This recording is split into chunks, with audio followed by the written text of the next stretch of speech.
आता हे बघा, आलेलो तर आम्ही फक्त शिवांशच्या बड्डेला होतो, पण दुसऱ्या दिवशी ना अनुची गॅदरिंग पण होती. त्याच्यामुळे अनु म्हणे मला की थांब म्हणून. आता हा जो बोल होता ना, तो मी ना रिबिनपासून बनवलेला होता माझ्या हाताने आणि तिच्या ड्रेसवर पण तो परफेक्ट मॅच झाला. तशी तर गॅदरिंग ह्या बघा 7:30-7ला चालू होणार होती. मग त्या हिशोबाने आम्ही आवरून थांबलेलो होतो आणि माझ्या आजीनं ना 3 पिशव्या भरलेल्या होत्या. जसं तिथं आम्ही झोपायला चाललेलो होतो. मी जसा व्हिडिओ रेकॉर्ड करायला स्टार्ट केला ना, बल्लुक लुक व्हायला लागला. म्हणलं ते सर्बियन लेडीसारखंच वाटू राहिलं, सेम डिक्टो. मला आधी 1 सेकंदासाठी भीती वाटली, पण म्हणलं काही नाही होत असं काही प्रॉब्लेम असेल. आता शेजारी पण येणार होते, मग वाट पाहत थांबलेलो होतो. अनुची शाळा ज्यादा लांब नव्हती, मग पब्लिक पायीच निघालेलो होतो. आता गॅदरिंग पण एवढी भरलेली पण नव्हती आणि स्टार्ट पण नव्हती झालेली. माझी आजी चांगल्या स्टोलनी खुर्ची पुसत होती बरं का, चांगल्या स्टोलनी, जो थंडी वाजला का अंगावर घ्यायला आणलेलं राहतं त्या स्टोलनी. आणि ते एक जादू आहे, जादूला हाय करा तुम्ही. आता छोट्या पोरांचे गाणे चालू होते ना, मला पुढून तर काही दिसत नव्हतं, या TV मध्ये दिसत होतं.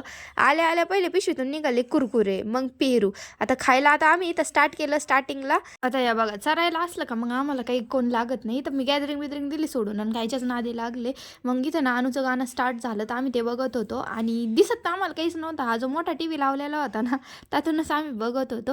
आता ते गाणं झालं आणि निघालं तर काय निघालं बाबा, डिस्पोजेबल ते प्लेट्स नसतं का, ते निघालं आणि एक डब्बा निघाला. म्हटलं त्यात काय येतं, त्यात माझ्या आजीनं इडल्या पॅक करून आणल्या आणि इडलीसोबत खावा तर खावा काय, तिनं शेजवान चटणी पण घरून आणली. म्हटलं बघा तुम्ही, बाहेरचं तर बिलकुल आजी माझी खाऊनच देणार नाही. अनुचं गाणं झालं, अनु येऊन बसली, तर अनुचा विचार चाललेला होता की तिला बाहेरचंच खायचं आहे म्हणून. म्हणजे नाही का तिथे स्टॉल वगैरे लागलेले होते, तिला तेच खायचं होतं. मग आम्ही तिथं लाईनीत उभा राहिलो. तर 1-1.5 तास तर आम्ही तिथं लाईनीमध्येच उभं होतो. आता मागचं जेवढं खाल्लं होतं का अख्खं जिरून गेलेलं होतं. मग आम्ही सगळ्या वस्तू वगैरे घेतल्या आणि गेल्या परत खायला बसलो. आता बघ, सँडविच खाल्ला, सँडविच नंतर आम्ही खाल्ले वडापाव नंतर खाल्ला चॉकलेट वगैरे. म्हणजे बघताय तुम्ही, इथं फक्त खायचंच चालू आहे. म्हणजे एकाच दिवसात कमीत कमी 10 किलोचं वजन असतं, वाढलेलंच आसन पार.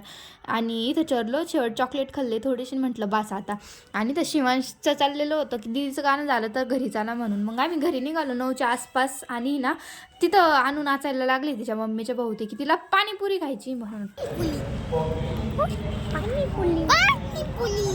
आणि आता बाई तर पाणीपुरी चालल्याशिवाय काय गपच नाही राहिली. मग पॉपकॉर्न पण खाल्ले आम्ही आणि घरी निघालो. रोडात तितका अंधार होता, मग सगळे सोबत होते, मग भीती नाही वाटली.